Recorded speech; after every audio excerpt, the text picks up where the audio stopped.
this part of the debate, I want to start with you, Sushant.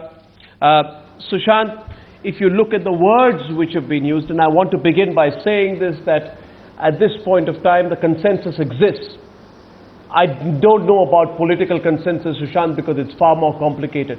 But I'd say confidently that there is a very, very strong national consensus for hitting Pakistan hard. It is for the Prime Minister of India to decide how it is to be done. But I can say without the slightest element of prevarication that the entire country would stand with Prime Minister Narendra Modi.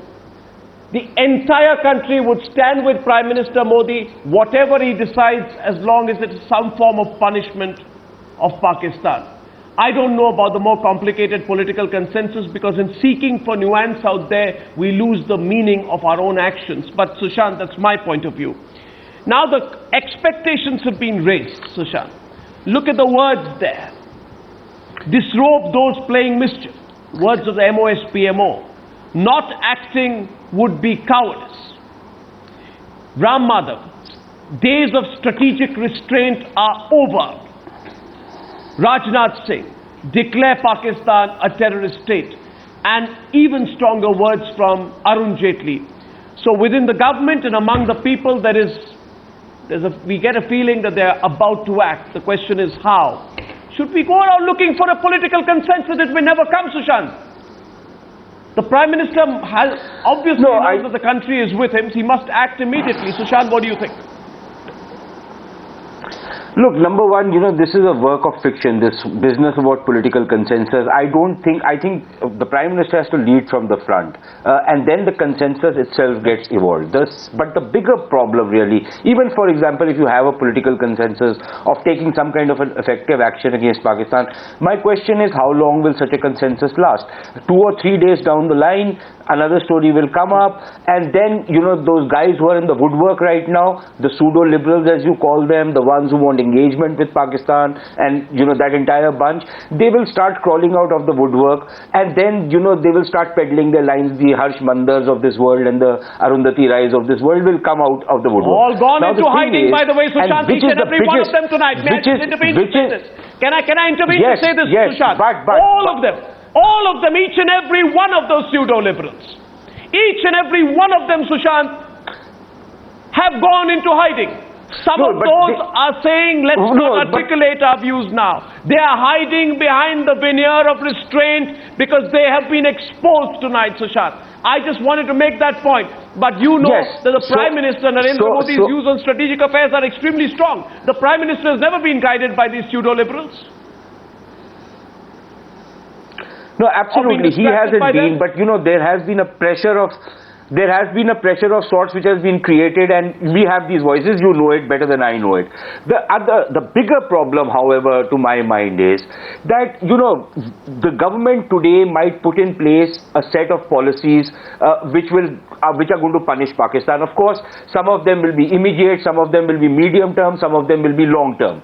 The problem, however, is, and this is something which a very senior dissident Pakistani told me many years back. He said, your problem is twofold. Number one, you guys have a habit of punching way below your weight. You do not realize how strong you are. Yeah. Your second problem is that you have absolutely no policy consistency.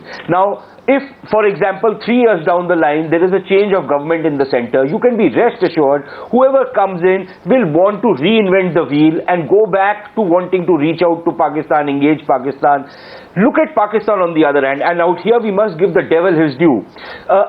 They have had a consistent policy for almost 70 years now that they want to damage India any which way. We forget what they did in the northeast, we forget what they did in Punjab.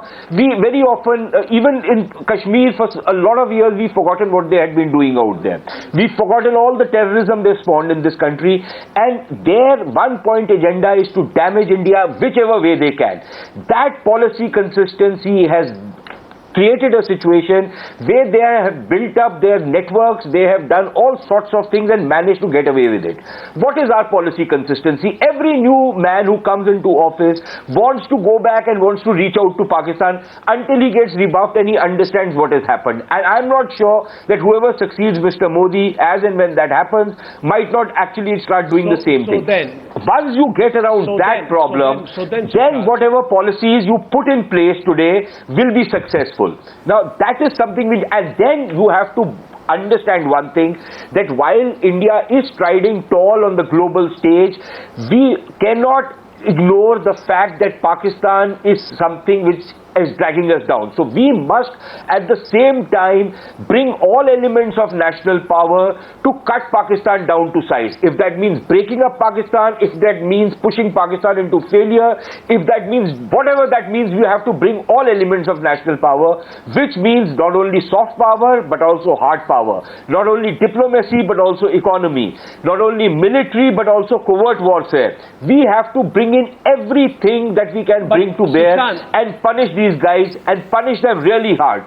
Because if we are not going to do that and we are going to have this piecemeal kind of an approach, and for example, while we keep talking about we must operate under the nuclear threshold of Pakistan, let us, I completely agree, I've been hearing Maroof through the day and I completely agree with him. Let us have it out.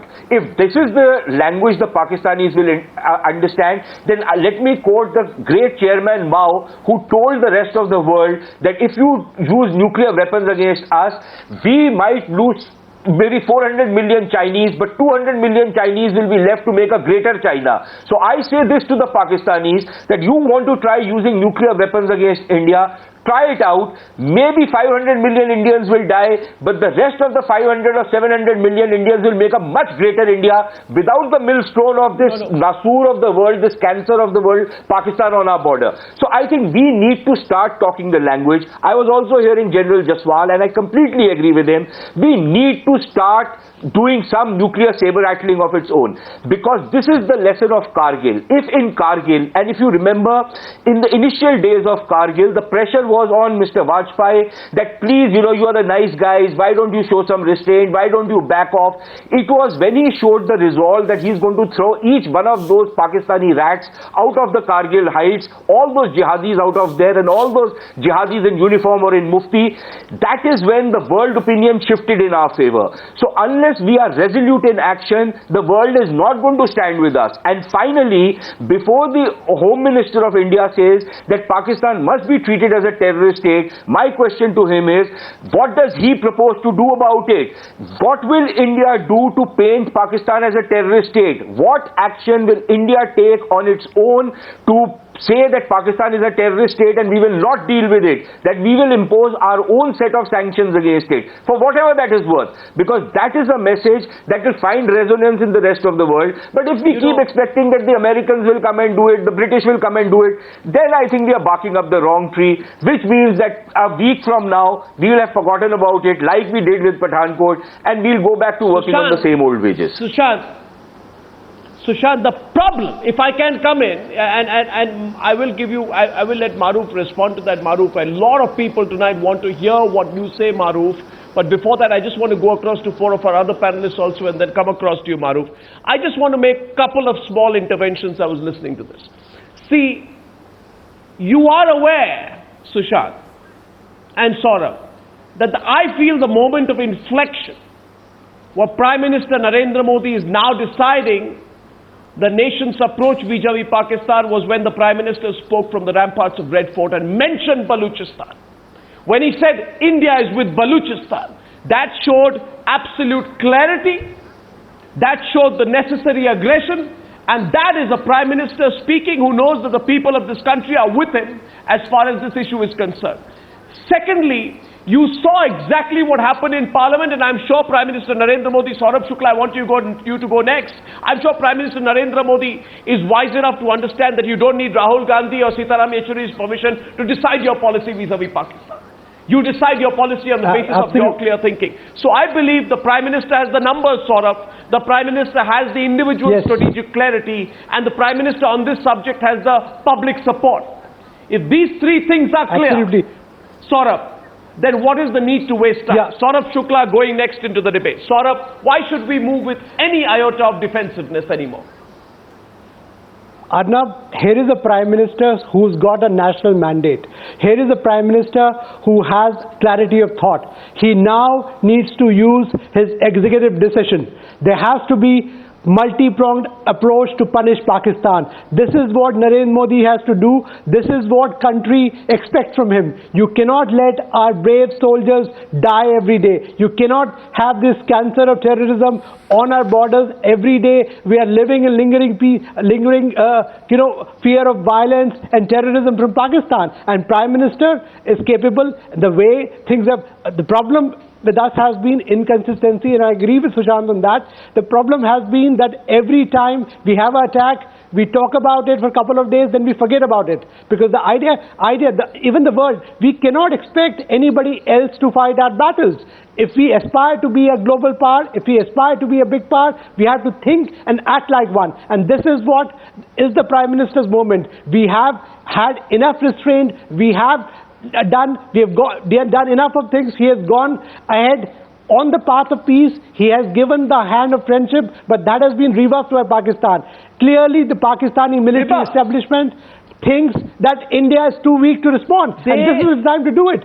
If the Americans can mount operations of different kinds, so can India.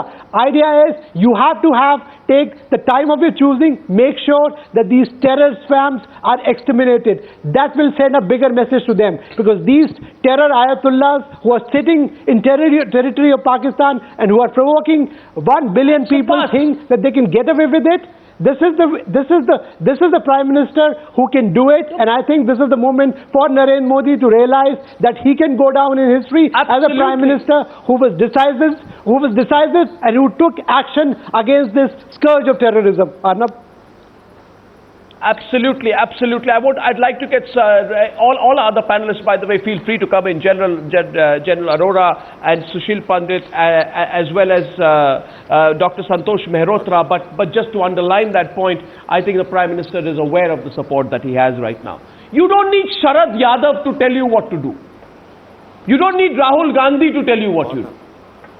You don't need Sitaram Yechuri to tell you what to do. We've seen that in Parliament, and these people did not go there visiting the forces. They went knocking on the door of Gilani, who is paid by the same ISI that has funded today's attack. We've gone soft too far, Sushil Pandit. We've gone soft too far. We've given the long rope. The patience has worn out right now, and I think the country's patience is being tested. Sushil Pandit. We've exhausted all options other than the ones we are talking about tonight. Sushil. Yes, Arnab. Arnab, through the day, I have also heard some other voices, and I would like to underscore the kind of confusion these voices spread. Those who came and attacked our army camp were Pakistanis. They came from the territory which is under the control of Pakistanis. They came with the arms and ammunition provided by the ordnance factories of the Pakistanis, and they targeted the installations and the people who are strategic and tactical targets of Pakistani army. So for us, it doesn't matter whether they were Lashkar or Jaish, it is incidental. They were Pakistanis, and for God's sake, don't describe them as non-state actors, because that absolves the Pakistani state. I think there is no army, no deep state, no civilian administration, no non-state actors division in Pakistan. Pakistan is one, and Pakistan must be targeted as one entity for this carnage. So in our own political discourse, we must not inadvertently absolve Pakistan by attributing this to one section or the other. This is Pakistan's responsibility, and Pakistan will have to collectively pay for this responsibility. That is number one. Number two, Arnab, Home Minister says that Pakistan ought to be declared as a terrorist state. What stops him? What stops our own government to formally declare Pakistan a terrorist state first and foremost? Agreed with you immediately. United States, yeah, absolutely. Instead of looking at any other country that follow. Yes, and not only declare Pakistan a terrorist state, but the logical course must follow in order to put our money where our mouth is, we must immediately downgrade our relationship with Pakistan, let it go down to consular level. We do not need a big barat of Pakistani High Commission here, hundreds of them operating on our soil and conducting espionage. Send the Pakistani High Commissioner back. Send him back. Absolutely. Roll them back. Number three, You have to send out these we messages. should impose sanctions. Sorry. We have to impose sanctions on Pakistan before we ask anybody else to impose sanctions. Today we have the clout. I was listening to Mr. Mohandas Pai, I was listening to Mr. Parthasarathy, Maroof, as well as Sushant. We need to impose sanctions on Pakistan even if they come at an expense to us. I'm sure if Absolutely, we lose I think the one, country will be we ready will for that. lose Pakistan 10x of that. And we ought to do it because we are bleeding, because we do not want to act against Pakistan. Fourth, I think this restraint is an extremely bad and cowardly word. We must have strike for a strike, a harder strike for every strike, so that Pakistan gets to know that India means business hereafter. Enough is enough. You've taken the entire country's patience for granted. We've lost 17 of our sons today. 17 families are in mourning today. They are not fodder to be wasted on the border on an enemy who is implacable, cannot understand a civilized language. 17 coffins will go home. My heart goes out to their near and dear ones. They are our sons, they are our brothers. And we need to avenge this dastardly carnage with Pakistan without losing any more time. And we must put our government on notice for this. Enough of bravado, strong words that jaw for a tooth or heavy price or whatever cost to be imposed. We've heard this over and over again. We are not interested in vocabulary anymore, sir. Please, we must tell them that nation has given you a mandate. You came on a mandate seeking this kind of mandate to do this action. And for 2.5 years, we have suffered blows after blows, and we have not resorted to this action for which you sought mandate. You sought this mandate for months going around the country. You mocked previous government for their inaction. And today you cannot anymore sit quiet and just issue statements. We expect action from you, Mr. Prime Minister. Statecraft has had its limits, and those limits have been breached. I think, Sushil, it would suffice to say at this stage, and I must say this, as I anchor this program tonight, I'm overwhelmed with the response that we are receiving from people across the country on Twitter, on social media, on phone calls, people calling into our newsroom, on emails. The kind of response that we are getting tonight, each and every person is with the forces. And Sushil Pandit, we've debated this, and very often we've got these sort of bleeding heart liberals on the other side. And tonight, let me say this, these bleeding heart liberals don't want to appear on television tonight. And you know why they don't want to appear on television tonight?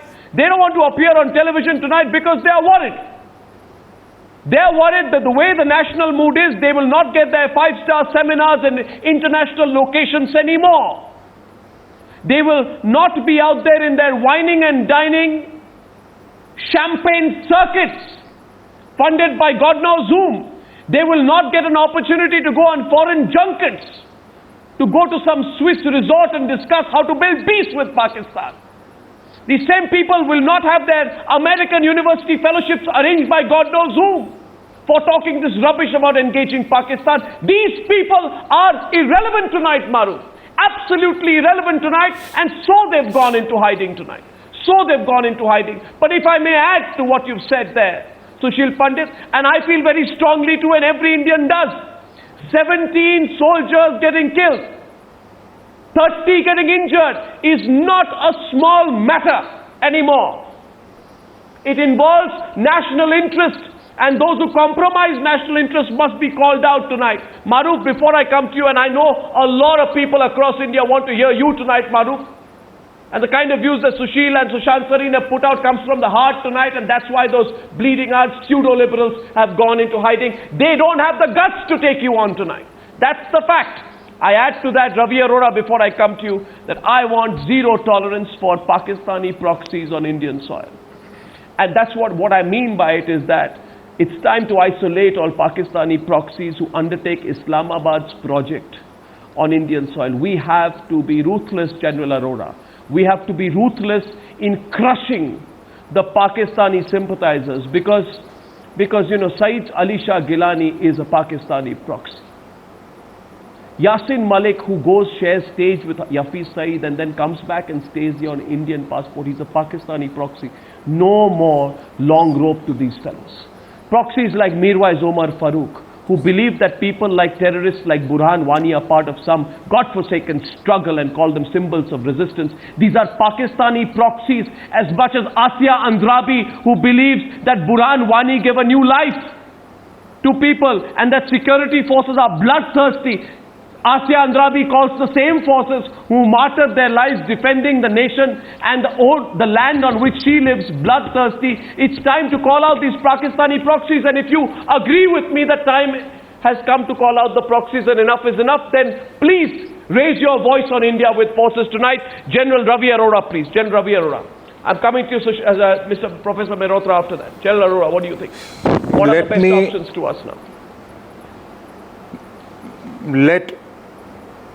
Let me also warn you and caution you, expectations are now very high. The way the stage is being set for retaliatory action, the way the battle procedures seems to have already started, if the aim and objective of the government is to only assuage the people by talking about retaliation, by talking about punishing those responsible for this killing, and if nothing concrete in military terms happens to punish the Pakistan army, it will be a big letdown, it will be demoralizing, and then we will not be able to hold our head high. I would expect that the new normal now will be that whenever such an attack takes place, there is no debate in the country. That automatically, just like the Israelis do against the Hamas and the Hezbollah,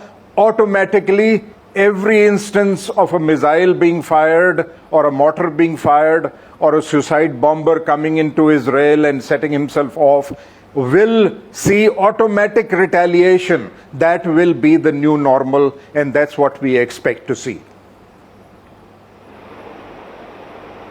Absolutely.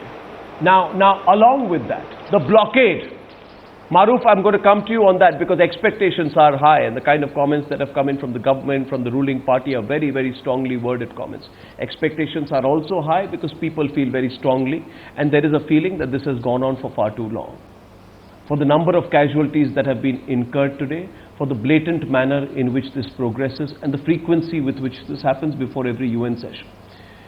Now, the other option, Professor Mehrotra, you're a professor of economics at JNU.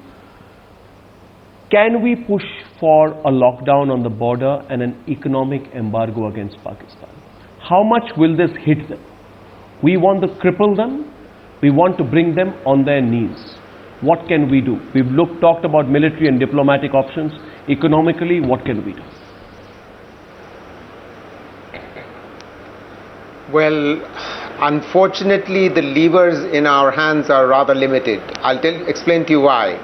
You see, about 2/3 of all trade between India and Pakistan is informal trade. It happens via Dubai. It doesn't happen directly with Pakistan. So about $5 billion worth of trade happens via Dubai, but only $2.5 billion worth of trade happens directly. And what I think we need to understand is that 80% of that trade is our exports, whether it is informal or it is formal, which means that if there is an economic blockade, and we stop our imports from them, we are not going to be hurt by them at all, because we import hardly anything at all from them. However, if we stop our exports to them, either in then why wait? The informal ones, which will be difficult to do because they're going to... So the economic action that I would suggest is actually very similar to what Maruf was suggesting, which is that, you know, in Gilgit-Baltistan, the Chinese are bringing, through that corridor, they are coming in with $46 billion worth of investments across Pakistan. And I think we must use the fact that that's territory that belongs to us to needle the Chinese to the maximum extent possible without causing a war with the Chinese. Because we obviously can hurt the Chinese as well as the Pakistanis through that route if we prevent or delay significantly the investment that the Chinese have planned into the Pakistani economy. The other route, of course, the long-term one, is the Chabahar route, the Chabahar port investment. But, you know, that's not directly hurting Pakistan. The larger objective of ensuring an economic blockade, in a sense that of the kind that Iran suffered, Professor Mehrotra, the reason I'm saying this, if I may please, sir, if I can give you the contrary perspective, please, and Sushant wants to come in. Sushant, just coming to you, I want to take this forward. I'm looking at certain numbers. Look, my first number is that Pakistan, no sensible person will do business in Pakistan. It's down the list of the 189 countries in terms of ease of doing business. You have to be crazy to do business in Pakistan. Point number one. Point number two, I feel that country will not survive sanctions. 40% is facing multidimensional poverty in Pakistan. Right? Over 50% has no education, health or basic living standards. I don't know what you think, but I think that country will not survive sanctions beyond 1 month. In 1 month, they will come down on their broad sanctions. Third point is multi-country sanctions. Yeah, I'm talking about global sanctions, right? And the third point I have is this country receives no foreign direct investment. As I said, you have to be mad to invest in Pakistan, and for some reason, China is crazy enough to put 70% of that money. Now, question is, America has gone out of Pakistan, Saudis have gone out of Pakistan, nobody's putting money in Pakistan. Cripple them, make them beg, bring them to their knees, deny them. And on top of that, I don't know why we don't look at the possibility of launching a cyber attack on them. You know, we need to arm ourselves in a way. We talk about military and diplomatic options, but I'm sure there are other options as well. Sushant wanted to intervene while you were speaking. Professor Mehrotra, yes, you wanted to add something there, Sushant. No, I don't think the professor is right that we have very limited options, because we have options provided we want to exercise them. Now, let me give you an example. You talk about foreign direct investment. There is no, apart from the Chinese, all other foreign direct investment has collapsed in Pakistan. But what we can also do is we can turn the screws on the Chinese by saying that any of the Chinese companies which are going to be investing in Pakistan will be blacklisted from the Indian market. And the Indian market is obviously a lot more attractive for any of the Chinese than the Pakistani market is going to be. They don't want the Indian business. Good for us and good for them. The second thing we can do is, Pakistan is a 3-commodity economy. It's cotton and cotton textiles, basically textiles, leather and rice. Right? All things in which we can actually rob them of all their export markets. As it is, the exports have fallen, but we can put in place measures that actually undercut their export markets and deprive them of export markets. There will be WTO issues involved in that, but I think that can be handled. The third thing which we need to do is, and that is something which I've always held against the Dr. Manmohan Singh government, because they wanted this most favored nation nonsense from Pakistan, which Dr. Manmohan Singh allowed the EU to give concessions, trade concessions of over $1 billion to the Pakistanis because of the Pakistani floods in 2010. That thing is coming up for renewal, and this time around we need to restate our objections at the WTO, maybe even drag the EU to the WTO for violating WTO rules and giving them those kind of concessions, which actually deprived our exporters of markets in Europe and other places. So that is another prong which we can use. There are other things which can be used apart from the ones which I've spoken about, but which we can't say openly in public. But there have been other measures which have also been worked out. All sorts of things can be done to actually ground them into the dust, which is where their real place is. I tell you, Sushant, the only people who will lose out, besides the Pakistanis, are the cocktail, champagne sipping, pro-Pakistan, let's engage with them, pseudo-liberal seminar circuit. They're the only ones who lose, and I say make them also lose tonight. Maruf wanted to come in. Maruf, over to you. Sushil, I'm coming to you after that. Maruf.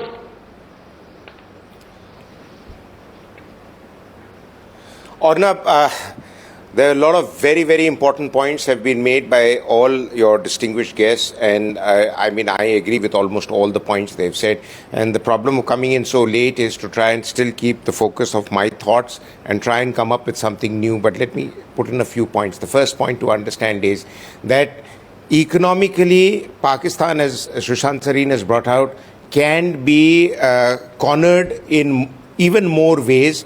One of the things to understand is that China's trade with India now, which is touching $70 billion, there is a 2/3 benefit that China has in the Indian market. The first step to do, and China is the only country that is providing Pakistan an economic lifeline. The Americans have kind of gone off from them as far as possible.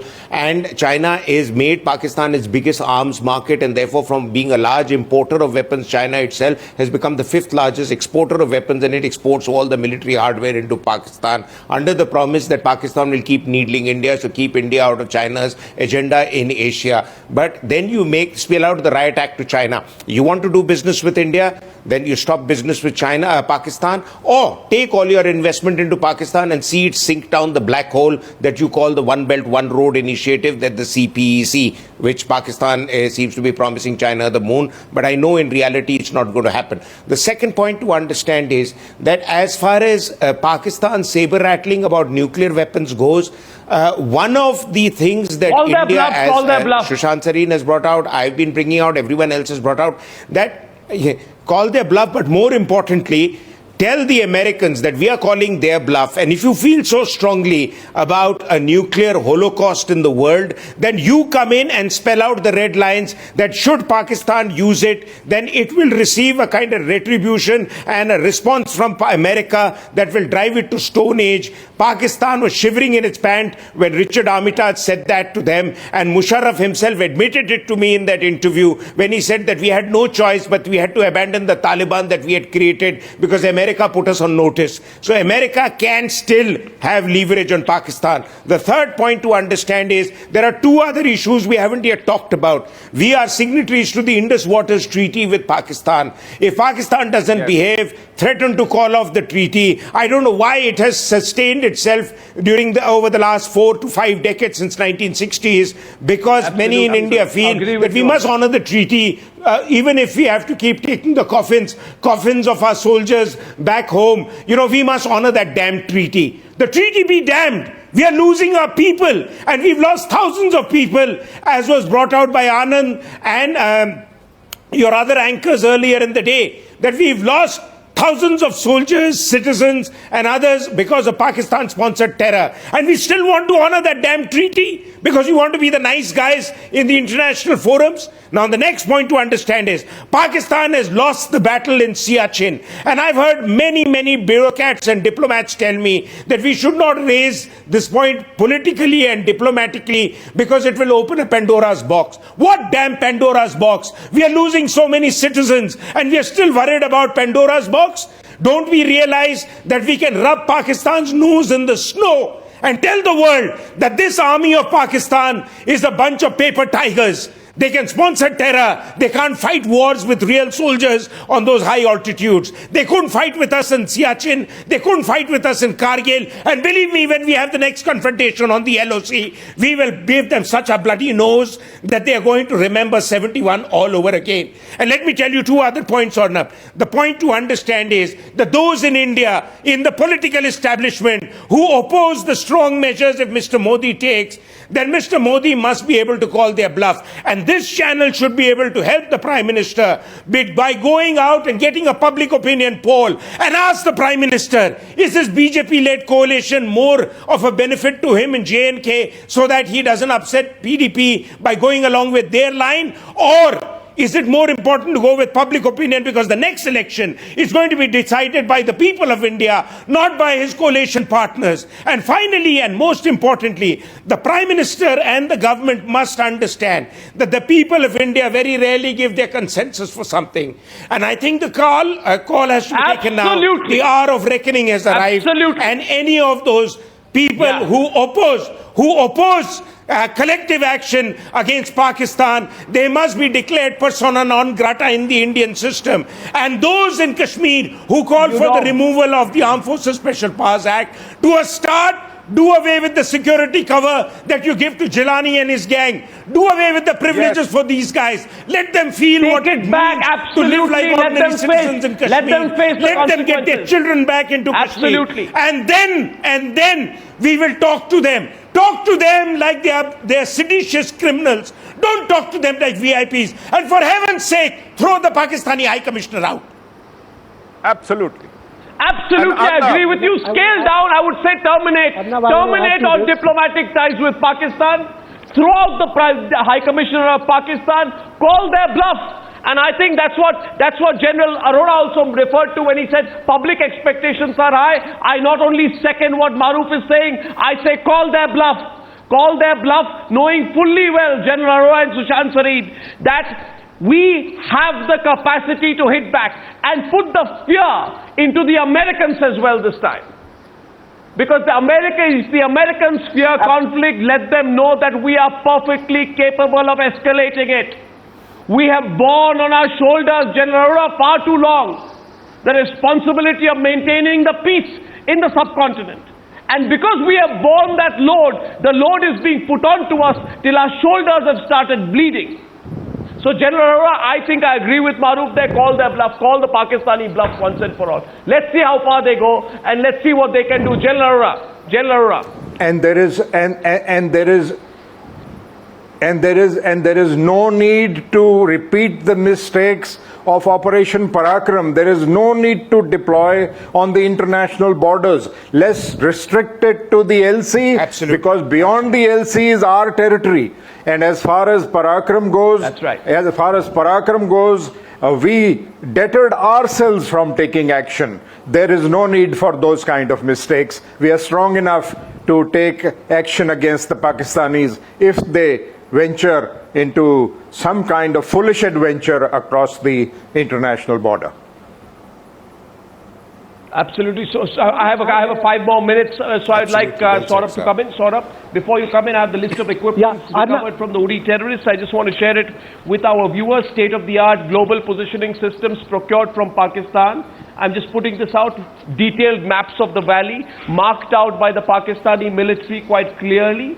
You have AK-47s, you have codes, you have grenades. The terrorists were from the Jaish-e-Mohammed. The arms have pure Pakistani markings on them, so there is evidence for the world. There are many AK-47s, large amounts of grenades, grenade launchers, incendiary weapons, along with warlike ammunition which was recovered. For all those people who are talking about the creation of a warlike situation, that situation has been created by the Pakistanis tonight. We have the evidence of that. Saurabh, 4 minutes on this chat. Saurabh, quickly please. Arnab, with this continuing terrorism, we are already in a state of war with Pakistan.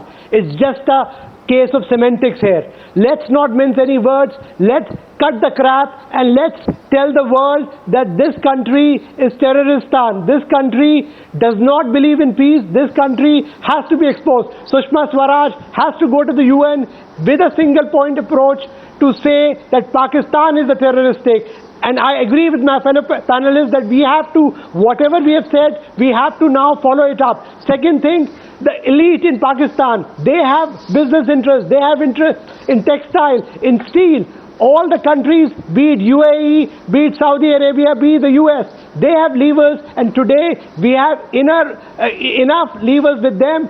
We have to tell them that Pakistan has to be put on notice. Third thing, we have other options that are disposable.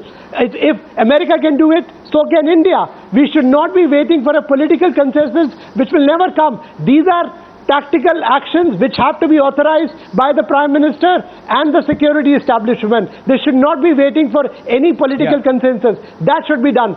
The other thing, make sure there are travel restrictions on Pakistan. Don't waste taxpayers' money on having talks with Pakistan. It's futile. It's not going to work. And the Prime Minister and his security establishment has to realize that it has not worked in the past. It will not work in the future. They have to teach Pakistan a lesson. They have to be punished in the way the Prime Minister deems right. But this is the time to do it. You cannot wait America or any other country to fight your war. They will come down on you, and you have to be restrained then. You have to fight out on your own war. Arnab. Well, I'd like to go back to Sushant. Professor, 1 second before I come to you. Sushant, you know, these people, these peaceniks say, let's bring the Pakistanis to the table. I say tonight, Sushant, let's bring them not to the table, but to the ground. That has to be the single point agenda. The Prime Minister has the people of this country with him right now. And this country moves on the basis of strong political will. The Prime Minister, if he takes innovative, dramatic and aggressive measures, the country will rally behind him. We don't need to build that consensus anymore. Like we don't need to try and build a global consensus, we don't need a political consensus. I have 4 minutes on this debate. I'd like to stretch it a little further, but Sushant, if you can quickly make your point, and I'll take a last round and then close. Sushant. Look, I couldn't agree with you more on the business of consensus, because I think that's, like I said, you start taking the action, the consensus will come, and success, of course, will bring all the consensus behind you. But like I said right in the beginning, if your policy is going to change with the changing season, then you are going down the wrong path. If this is a policy which is now going to become a national policy, then this has to be a policy, whether it takes 20 years, 50 years, 500 years, to rub the Pakistanis into the ground. You must show that kind of national will and national resolve. But if after every 3 months, you will have these people come and say, oh, this policy has failed, I think we should go back to the talks table and all that nonsense which is peddled, then it's better to just forget about what happened today and go back to sleep. The second thing is what General Arora said in the beginning. I think he has a point that, look, if you are going to do something, then it shouldn't be because you want to, show that you have done something. That's not good enough. It has to be a carefully considered, calibrated kind of a step which you need to start taking. You have to figure out, and where I don't agree with General Arora is to say that, look, the Pakistanis will not dare to cross the IB. You have to factor that in. I don't think we can be that cavalier in our approach and say that, look, there will not be any pushback from the Pakistani side. But General then we must be ready for the escalation ladder. We must be ready for the escalation ladder, and then we have to, then we are going to be in that game. But if you are going to say, okay, fine, I will, because this is what happened during Manmohan Singh's time, that apparently the Indians sounded out the Americans that, why don't you go and tell the Pakistanis that we will, go and bomb someplace inside Pakistan, and they should not react to it. Apparently it was John McCain, if I'm not wrong, who went to the Pakistanis and said this. Now, if you are going to be looking for permission from somebody that please ask them that I can do this, then the game's up. Then you are bluffing. So if you have to do some action, then you have to do it regardless of what the rest of the world says. Then you have to do it, but be prepared for the worst, because you cannot ignore how the other side's reaction will be. No, what I meant was you don't have to retaliate with the full spectrum of your power.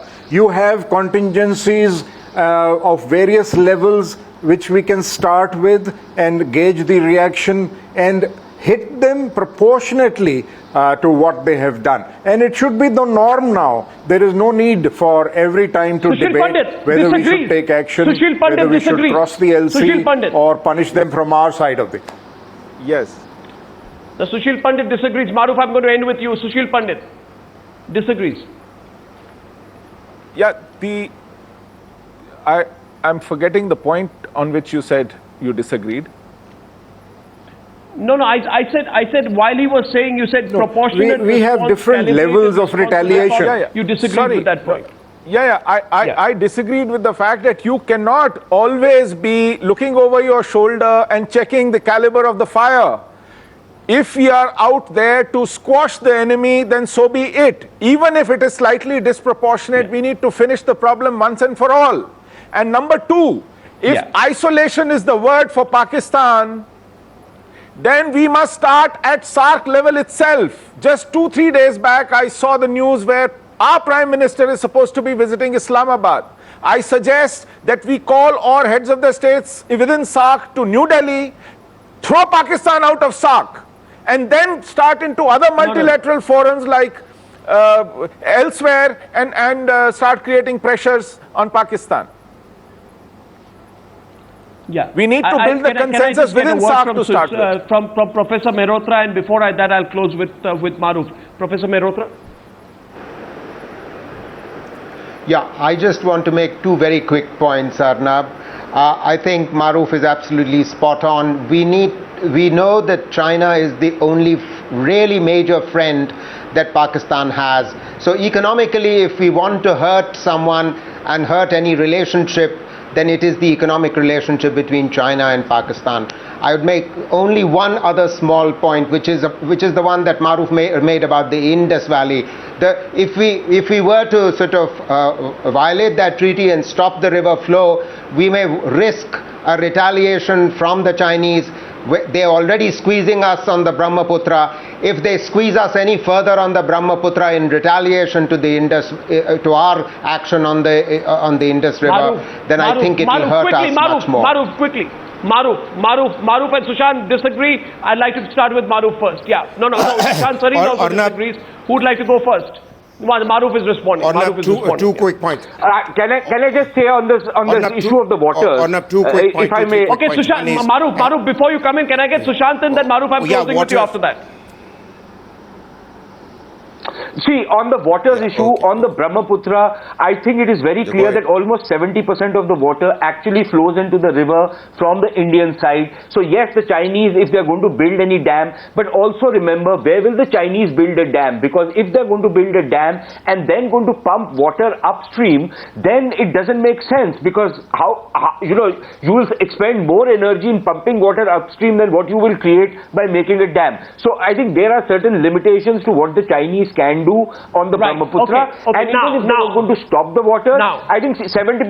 And then, but more importantly, on the Indus waters, not just from the rivers which flow from India, but also the Kabul River, which puts in a substantial amount of water into the Indus River system for Pakistan. I think we can interdict the Kabul River by helping the Afghans develop their hydro potential inside Afghanistan. Well, we're at this stage. At this stage, we're looking at things from a broader level, and we'll see how things fathom out. And before I give the last word to Maruf tonight, just two quick points, Maruf, which I'd like to add on here.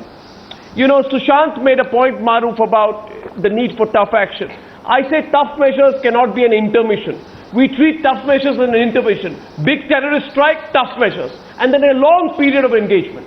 Tough measures can't be an intermission between periods when there is so-called engagement. The second point, Maruf, my own view has been that cheered on by peaceniks, Manmohan Singh compromised national interest.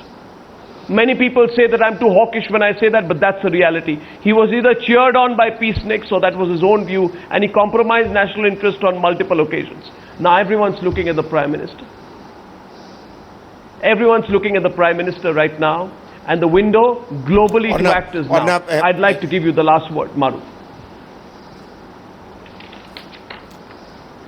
Arnab, thank you very much. And if you're a hawk, so am I, probably a super hawk. But let me make 3 quick points. Point one is, as far as the Indus water system goes, these are immediate measures that we can implement. As far as Brahmaputra goes, those would be long-term measures that China can implement, because there is a certain time lag involved between China trying to influence the water flow out there vis-a-vis what we can do with the Indus water systems, because we have certain built-in checks that are already there in the Indus water system. But anyway, I don't want to go into details. The second point to understand is that as far as India-Pakistan is concerned, we need to revisit our entire panoply and in the entire set of options with Pakistan. And if Mr. Modi really wants to give India's foreign policy a new look, then he needs to sit down and lay out a fresh blueprint for India-Pakistan relations, and a start can be made from there by enhancing the resources of the stretched foreign service. We have a smaller foreign service component than Singapore.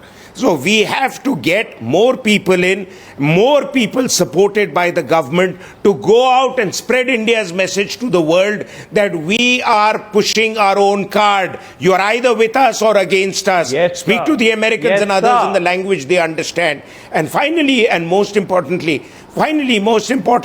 please understand that when you open up a series of operational options militarily against Pakistan, it is not all-out war or no war. There is an escalation ladder, particularly when you're dealing with conflicts that escalate from low intensity to mid intensity to high intensity. And therefore, I think I agree with what General Arora was saying. Being a military officer, he's aware that there is an escalatory ladder and we should build in those factors, because now you're going to deal with Pakistan in a completely fresh dimension, which is a policy turn that will take about a year or two to implement in all its dimensions, starting with attacks on terror camps. That's where I end.